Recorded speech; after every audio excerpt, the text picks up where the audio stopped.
Hi, this is Wes Fryer. It's December the 16th, 2018, and this is a quick screencast to share some different online security and safety tips which can hopefully keep you and your family members and friends safe from online hacks and data breaches.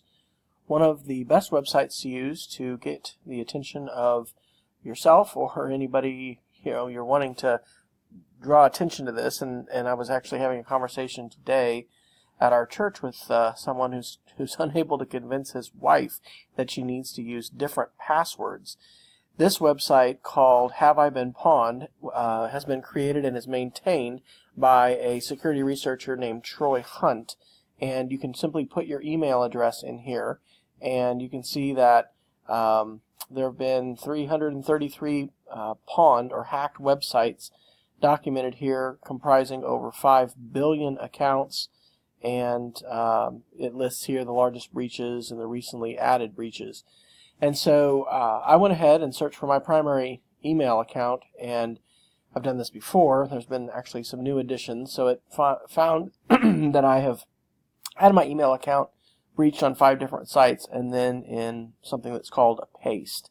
And then before it lists this, it gives these 3 different tips to have better security, and I'm actually going to talk about these: using a password manager, enabling 2-factor authentication, and then you can also subscribe to get notifications for other data breaches.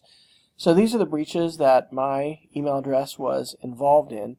You can notice that not all of these include passwords, but many of them include other kinds of information. One of the biggest ones is this Adobe hack, and that did include passwords as well as password hints and email addresses and usernames. So these are all different breaches that I was compromised in. Interestingly, some of these, what was another one?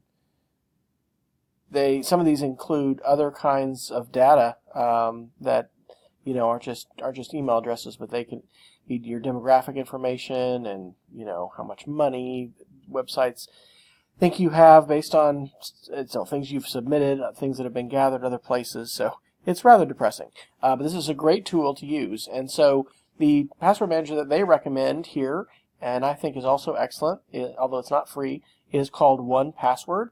And so you can utilize this on your smartphone. You can use it on the web. There are software applications for Windows or Mac computers. There's also extensions that you can get for browsers like Chrome and for Firefox. Another one that we recommend our teachers at school use, although we do not have an enterprise account to do this, and it's entirely optional, they don't have to, but it's highly encouraged, is this one called LastPass. And so LastPass is free for individuals. Enterprise or companies will pay for this, but as an individual you can use LastPass for free, and it works really well. One of the questions which comes up with a password manager that people have is, well, aren't you just putting all your eggs in one basket?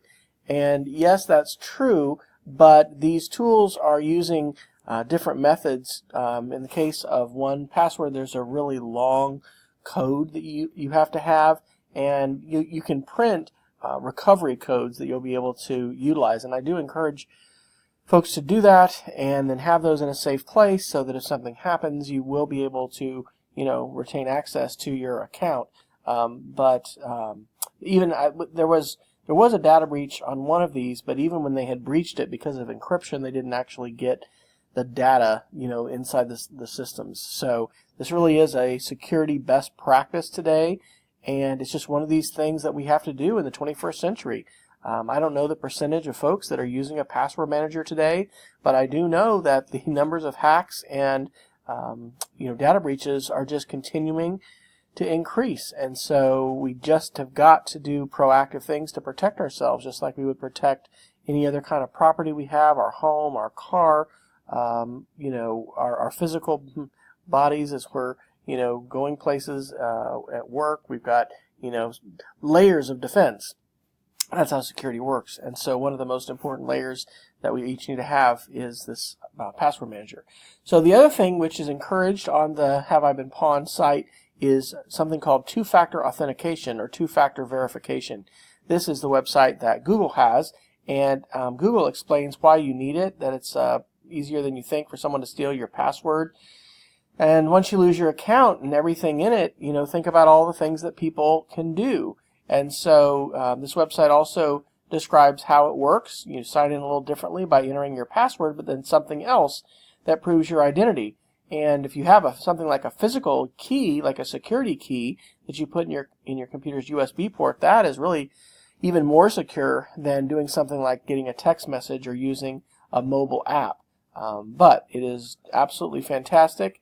And again, this website that Google has talks about the layer of security, the fact that it's not just something you know, it's something you have, and these verification codes are made for you. So anyway, love that explanation. And another website to commend to you is this one, which is twofactorauth.org, and it lists a number of websites and whether or not they support two-factor authentication. So for instance, if you are looking at your banking websites, here's all kinds of banks, and you can see the ones that have check marks and are supported by two-factor authentication, and many do not. But goodness, this is something that we just need to turn on as many places as we can today, and those are great resources. So you can hopefully find more website videos like this on, not hopefully, you can, on my website, playingwithmedia.com. If you haven't subscribed already, I would encourage you to join. And I am in the habit now of publishing a video usually every week that has some kind of tip or trick, suggested strategy for you. Many times these are about technology integration. Other times they're practical things like this involving web security and other kinds of topics. So if you have an idea for a topic, please let me know.